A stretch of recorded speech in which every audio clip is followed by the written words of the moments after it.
Hello everyone, Meteorologist Scott Dean. As the wildfire danger continues across Southern California, where we have red flag warnings, and not only that, but also high wind warnings across portions of the valley. And this has certainly been a dangerous situation. It looks like it'll continue at times. Those winds have been gusting as high as 40 to 50 miles an hour, and we could see winds gusting as high as 70 miles an hour. The thing that is going to get us out of this situation is some rain. Unfortunately, that is not the weather pattern as the American model is showing all this week. We're going to be bone dry across not only Southern California, but across the entire West Coast. So why are we so dry? Why is it different from October and November when we had those storms coming in? Well, you have to look all the way over towards the North Atlantic to see what's going on. And there are two phases in what's called the North Atlantic Oscillation. We have a negative phase and a positive phase. Currently, we're in a negative phase. What that means is we have a strong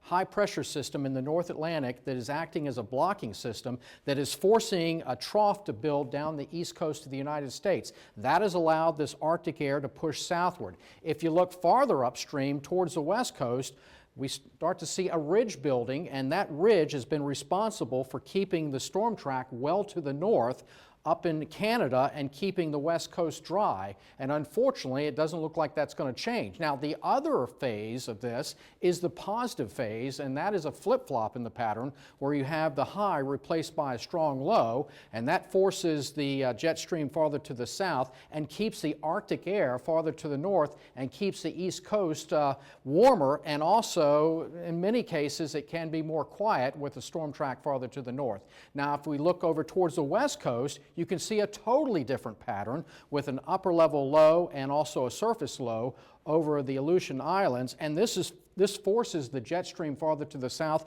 and the storm track to the south, and that's when we start to see more Pacific storms start to move into the west coast. But unfortunately, it does not look like that's going to be changing. Look what happens on the forecast with the upper level pattern here as we have the ridge over the Pacific and the trough continues to reload over the eastern U.S. In fact, there are signs that we're going to see a very strong deep low, the polar vortex pushing southward. That's going to keep the upper level ridge over the west coast, but also keep the cold air diving southward into the eastern part of the U.S. with very cold conditions as we head through the upcoming week.